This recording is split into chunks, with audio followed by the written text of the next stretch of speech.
O Rio Iguaçu nasce na região de Curitiba e atravessa todo o sul do Paraná. É um percurso de 1.320 quilômetros até a cidade de Foz do Iguaçu, onde estão as cataratas.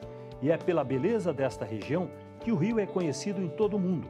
E também é muito importante pela geração de energia com várias hidrelétricas. No passado, o Iguaçu, como outros rios, foi muito usado pelos primeiros exploradores para entrar nas matas fechadas.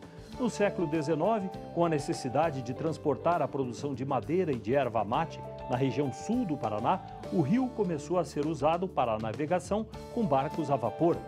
A navegação permanente foi a partir do ano de 1882. O principal trecho navegável ia das cidades de União da Vitória e Porto União até Porto Amazonas. Este trecho, hoje por estrada, tem 182 quilômetros. De Porto Amazonas em direção a Curitiba, em uma distância de mais 77 quilômetros, o transporte era feito por carroções e mais tarde por trem. Em 1892, a ferrovia chegou a Porto Amazonas através de um ramal, facilitando o transporte. De Curitiba até Paranaguá, eram mais 110 quilômetros pela ferrovia da Serra do Mar. No total, de União da Vitória até o porto de Paranaguá, eram aproximadamente 369 quilômetros, primeiro por barco e depois por trem. O Rio Iguaçu também foi muito importante para a colonização dos campos de Palmas e Guarapuava, a partir do ano 1880. Com acesso por barco, os imigrantes que chegavam podiam ocupar novas terras, criando colônias que se transformaram em cidades.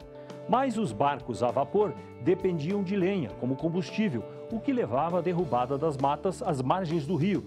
Com o tempo, isso levou ao assoreamento, deixando o rio mais raso e mais largo, prejudicando a navegação. O governo federal criou um serviço permanente de limpeza do leito do rio no ano de 1930 para possibilitar a continuidade da navegação. Com a construção de estradas, a navegação pelo Rio Iguaçu foi perdendo importância e parou definitivamente depois da construção da Estrada do Xisto, ligando Curitiba à União da Vitória.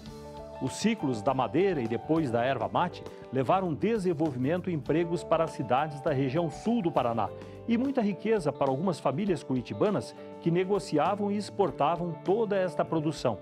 O tempo passou e o crescimento de Curitiba teve péssimas consequências para o Rio Iguaçu. Por nascer e atravessar a região metropolitana de Curitiba, o rio acabou recebendo a descarga contínua de esgotos e sofreu até com grande vazamento de petróleo no ano 2000. 4 milhões de litros de petróleo vazaram de um oleoduto da Petrobras, causando o maior desastre ambiental do Paraná e um dos maiores da história do Brasil.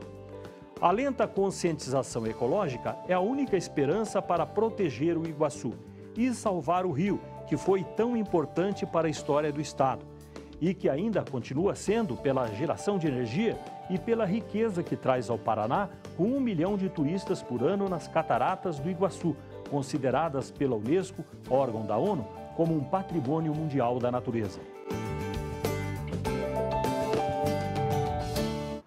A conclusão mais importante é sobre a valorização dos rios, todos os rios. Você viu quantas coisas importantes trouxe o Rio Iguaçu para o Paraná.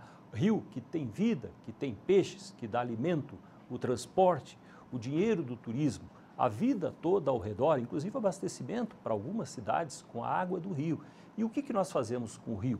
O rio começa a ser morto em Curitiba quando as pessoas jogam o esgoto não tratado, quando as cidades, grande parte delas, não tem o tratamento devido, o esgoto é jogado no rio. Então, o rio vai sendo morto, o rio morre. E o Rio Iguaçu foi considerado já por muito tempo o segundo mais poluído do Brasil, que é uma vergonha para todos nós. A mensagem é essa, que a gente pense a cada momento naquilo que vai jogar e como é que isso vai acabar com o Rio Iguaçu.